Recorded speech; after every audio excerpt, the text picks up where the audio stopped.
My name is Kelly McAllister, Kelimcalister, and I'm a public information officer for the Tennessee Bureau of Investigation.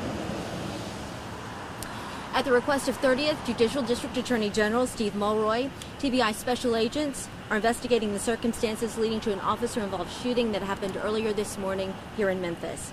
Preliminary information indicates following an unrelated call in the 1900 block of Edward Cove, officers with the Memphis Police Department spotted an idling vehicle matching the description of a car linked to a previous shots fired call.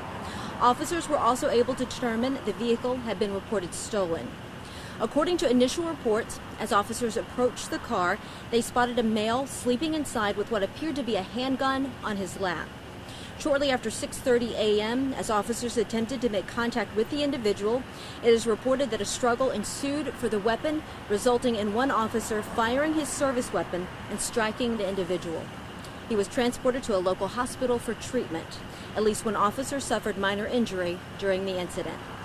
At this time, the investigation remains active and ongoing. TBI agents are working to independently determine the series of events leading to the shooting, including conducting interviews, and collecting evidence. Throughout the process, investigative findings will be shared with the District Attorney General for further review and his consideration. The TBI acts solely as fact finders in its cases and does not determine whether an officer's actions were justified in these types of incidents. That decision rests with the District Attorney General requesting TBI's involvement. The TBI does not identify the officers involved in these types of incidents and instead refers questions of that nature back to their respective agencies. Any available updates, of course, can be found at tbinewsroom.com. Kelly, you mentioned that the officer suffered minor injuries. Was he shot? Was he assaulted? No, it was very minor, did not require transport. Do we have an age of the suspect? We're hearing from family who is a teenager. I cannot confirm the identity of the individual, but I can tell you that he is a juvenile. I believe he's 17 years old. And you said that the officers were wrestling over the gun, and then it was an officer's service weapon that was in the shooting, correct?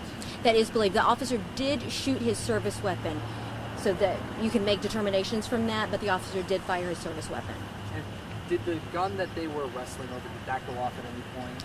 That would be something that would be determined through our investigation. Do we know where the suspect was injured?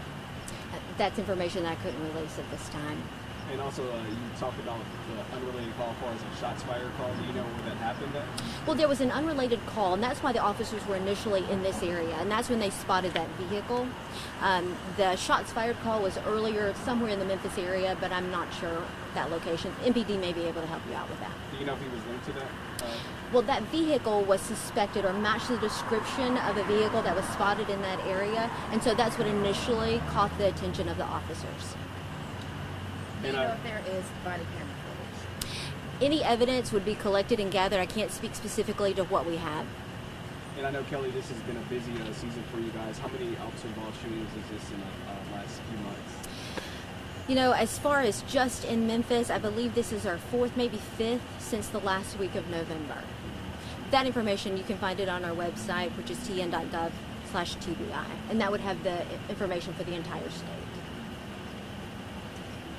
And we noticed each time there were about, to your numbers, about 16 or so call-outs. But now, you do not respond to all. Can you speak to us as to why? To the officer-involved shootings? Yeah. As far as me personally? Well, it just depends as far as our agents responding or our PIOs. Yeah, what's the circumstances of why you would not respond to an officer? Our involvement for an officer-involved shooting rests strictly with the District Attorney General. The District Attorney General has to request TBI involvement. Even if there's an MOU involved, which there is currently one in the Memphis-Shelby County area, a District Attorney General still has to request our involvement. And that happens with several cases.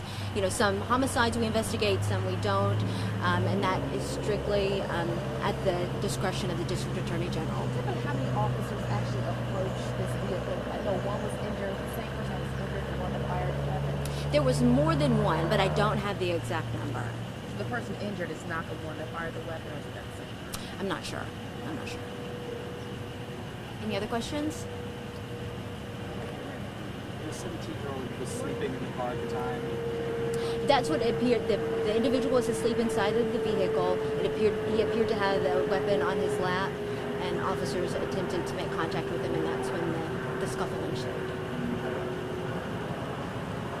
Anything else? Thank you. How's your business? Oh, it was good. It was good. The boys are old enough now